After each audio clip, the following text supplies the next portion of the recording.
Yes. Subukan ninyo tingnan yung mga coffee na nakasabit doon sa mga tindahan. Hanapin nyo to. Diba?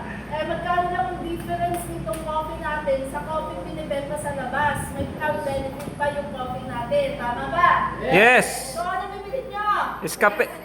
Ganding siya. Yes. So, discarding the caffeine in the body. Caffeine in the coffee can be commercially discarded in the following ways. Paano? Chemical, supercritical gas, caffeine-free, water, and other substances. So, ang principle ng DXN, coffee without caffeine is not named coffee. Tama naman, di ba? Pero, sabihin natin na talagang may caffeine ang ating coffee, pero ito ay 0.06 po ang meron, no? At kapag hinalo mo pa siya ng hinalo, super na-dilute na yung caffeine na yun. Kasi 0.06 lang po talaga, napakaliit na portion. Ano yung coffee natin? Yung Ganoderma, no? The decaffeinating process using chemicals is relatively hazardous to our body. Accordingly, DXN presents only the authentic taste and aroma of coffee. So ito pa lang, diba, relaxing na kagad yung amoy niya, diba? Pero, hindi po ito yung ating i-present, ha?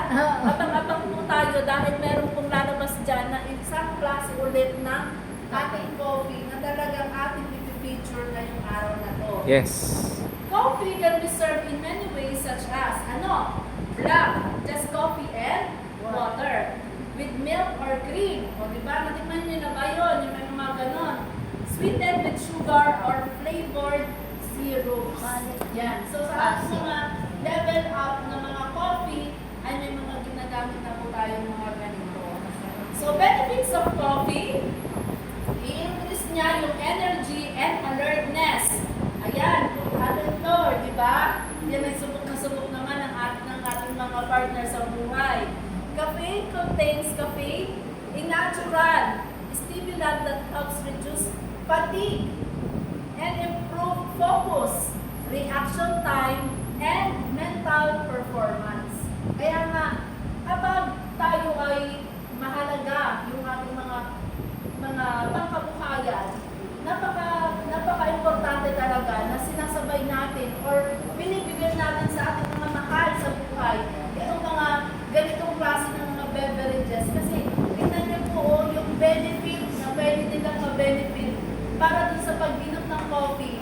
Eh sino ba din yung mag-benefit nun? Di ba tayo rin? Kasi yung mga partners natin na nagtatrabaho ay magbibigay sa atin ng enough or sustainable na income. At tayo rin mismo ng mga DXN distributor, tayo ay merong nabibenefit na kalakasan at alertness.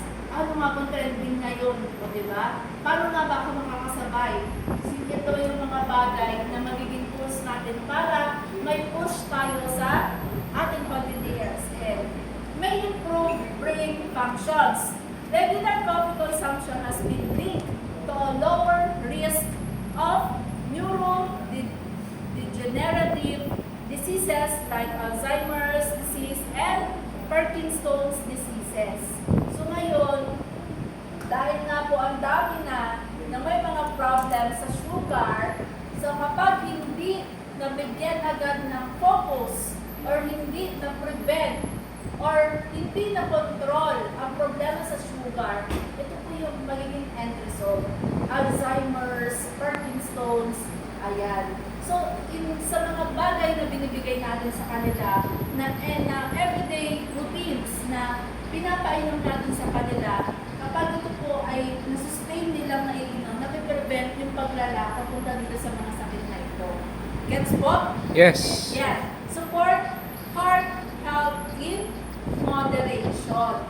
Studies suggest moderate coffee intake may reduce the risk of heart disease and stroke for many people. Yan. Boost metabolism. O, diba? Mabilis ngayon mag-burn ng fat at very effective and efficient. And syempre, support health. Yun na nga yun, di ba? Naulit lang.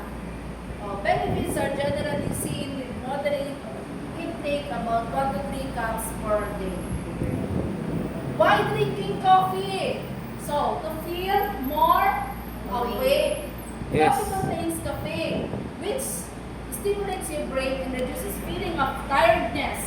So, kapag tayo ay napapagod, mga pang-support natin sa ating katawan, kasi ito ay magpag-blocks ng chemicals sa ating brain called adenosine, the sleepy chemicals, helping you feel alert.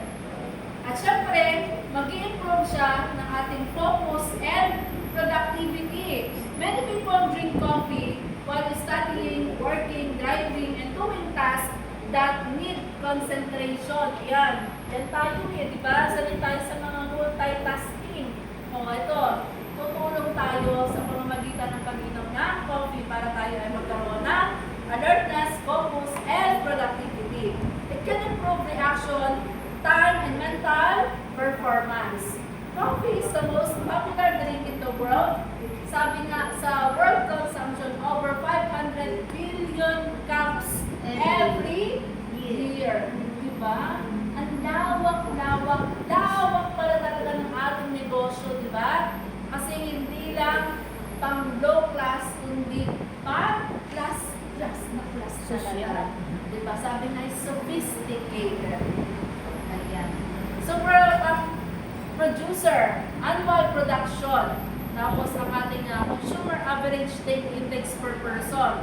From Brazil, ang napoproduce ay 2.72 billion kilogram. Tapos, napoconsume naman, yung average daily index per person ay 2.41 cups sa Netherlands.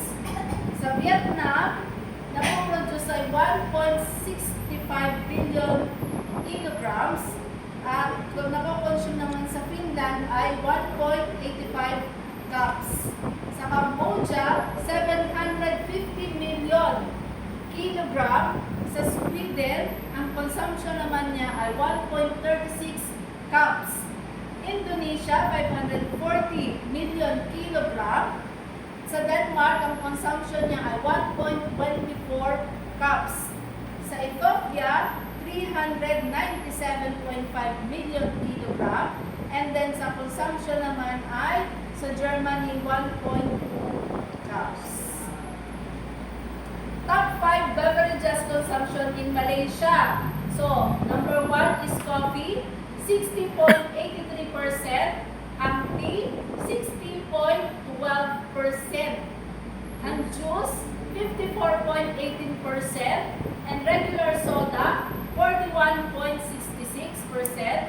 And bottled water ay 29.22%.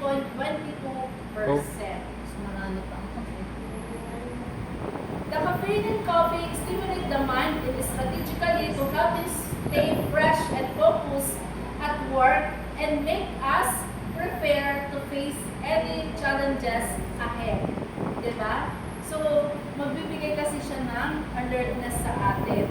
A cup of coffee in the morning is the best way to start your day. O diba?